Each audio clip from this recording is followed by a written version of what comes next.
পুরান ঢাকা নামটা শুনলেই চোখে ভাসে সরু গলি, গায়ে গায়ে লাগানো সব দালান আর মানুষের ভিড়।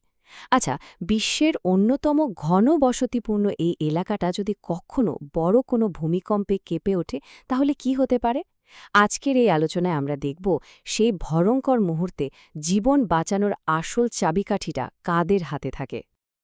একবার ভাবুন তো, দুর্যোগটা এমন এক জায়গায় হলো যেখানে ফায়ার সার্ভিস বা সেনাবাহিনীর মতো পেশাদার উদ্ধারকারী দলগুলো চাইলেও ঢুকতে পারছে না। তাহলে ধ্বংসস্তূপের নিচে আটকে পড়া মানুষগুলোকে বাঁচাবেটাকে? এই প্রশ্নটাই কিন্তু আমাদের আজকের আলোচনার একেবারে কেন্দ্রে। পুরান ঢাকাকে প্রায়ই একটা মারাত্মক গোলকধাঁধার সাথে তুলনা করা হয়। কেন? কারণ এর গঠনটাই এমন যে একটা বড় দুর্যোগের সময়ে এই পুরো এলাকাটা একটা মৃত্যুফাঁদে পরিণত হতে পারে। কারণগুলো কিন্তু খুবই পরিষ্কার। এখানকার রাস্তাগুলো এতটাই সরু যে অ্যাম্বুলেন্স বা ফায়ার সার্ভিসের গাড়ি ঢোকার কথা ভাবাই যায় না। একটা বিল্ডিং ভাঙলে সেটা পাশেরটার উপর পড়ে, যা থেকে একটা ডমিনো এফেক্ট তৈরি হতে পারে। এর সাথে যোগ হয় গ্যাসের লাইন আর বিদ্যুতের তারের জট, যা থেকে আগুন লাগার ঝুঁকি অনেক বেশি। আর সেই আগুন নেবানোর জন্য না আছে পর্যাপ্ত পানি, না আছে মানুষের পালানোর জন্য কোনো খোলা জায়গা। এক কথায়, বাইরের সাহায্যের জন্য এটা একটা দুর্ভেদ্য দুর্গ। আর এই দুর্ভেদ্য গোলকধাঁধায় উদ্ধার কাজের সাফল্য নির্ভর করে সময়ের ওপর, বিশেষ করে দুর্যোগের ঠিক পরের প্রথম কয়েকটা মিনিট। এই সময়টায় কিন্তু জীবন আর মৃত্যুর মধ্যে আসল পার্থক্যটা গড়ে দেয়। বিশেষজ্ঞরা এই সময়টাকেই বলেন গোল্ডেন মিনিটস বা সোনালি মিনিট। চলুন একটু গভীরে গিয়ে দেখি এই নিয়মটা আসলে কি আর কেনই বা এটা এত বেশি গুরুত্বপূর্ণ। এই টাইমলাইনটা খুব ভালোভাবে বোঝা দরকার। ভূমিকম্পের ঠিক পরের ১৫ মিনিটে সবচেয়ে বেশি জীবন বাঁচে অথবা ঝরে যায়। আর এই সময়ে ঘটনাস্থলে কারা থাকে? শুধুমাত্র স্থানীয় বাসিন্দারা। ১৫ মিনিট পর হয়তো বাইরের সাহায্য রওনা দেয়, কিন্তু ভাঙার রাস্তা আর ধ্বংসস্তূপের কারণে তারা আটকে পড়ে। আর যখন তারা কয়েক ঘন্টা পর পৌঁছায়, তখন পরিস্থিতি প্রায় নিয়ন্ত্রণের বাইরে। মাত্র ১৫টা মিনিট, এই সময়টুকুর মধ্যেই যা করার করতে হবে। এরপর জীবন বাঁচানোর সুযোগ খুব দ্রুত কমতে থাকে। তাহলে সেই আগের প্রশ্নটা আবার ফিরে আসছে, যদি পেশাদার দলগুলো এই গোল্ডেন মিনিটে ঘটনাস্থলে পৌঁছাতেই না পারে, তাহলে সাহায্যটা করবে কে? উত্তরটা কিন্তু আমাদের ধারণার চেয়েও অনেক সহজ এবং চোখের সামনেই আছে। হ্যাঁ, উত্তরটা হল স্থানীয় বাসিন্দারাই। তারাই হতে পারে সেই এলাকার আসল সুপারহিরো, কারণ তাদের এমন কিছু সুবিধা আছে যা কোনো পেশাদার উদ্ধারকারী দলেরও নেই। চলুন দেখি কি সেই সুবিধাগুলো। এই তুলনাটা দেখলেই ব্যাপারটা পরিষ্কার হয়ে যাবে।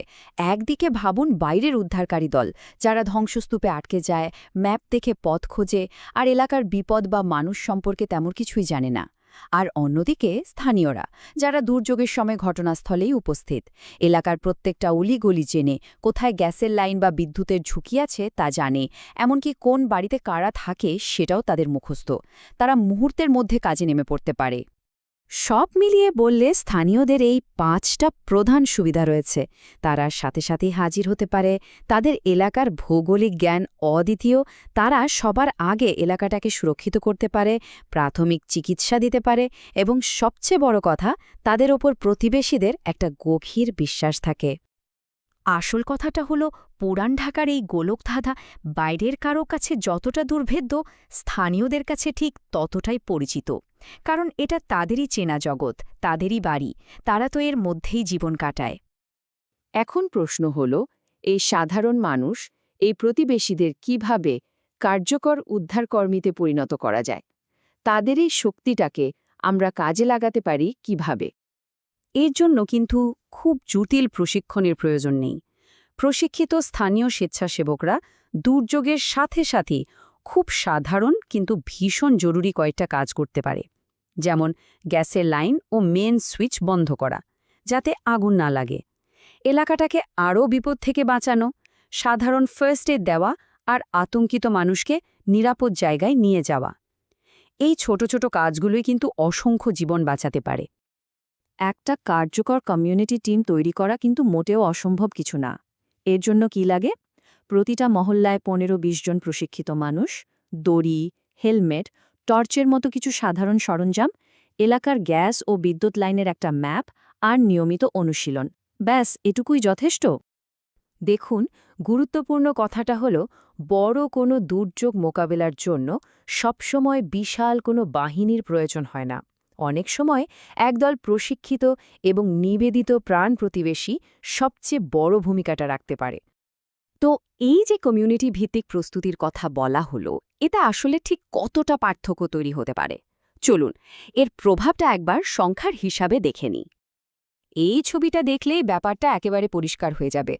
যে এলাকায় স্থানীয় প্রশিক্ষিত উদ্ধারকর্মী নেই, সেখানে প্রাণহানির সংখ্যা অনেক বেশি, আর যেখানে তারা আছে সেখানে এই সংখ্যাটা চোখে পড়ার মতো কমে আসে।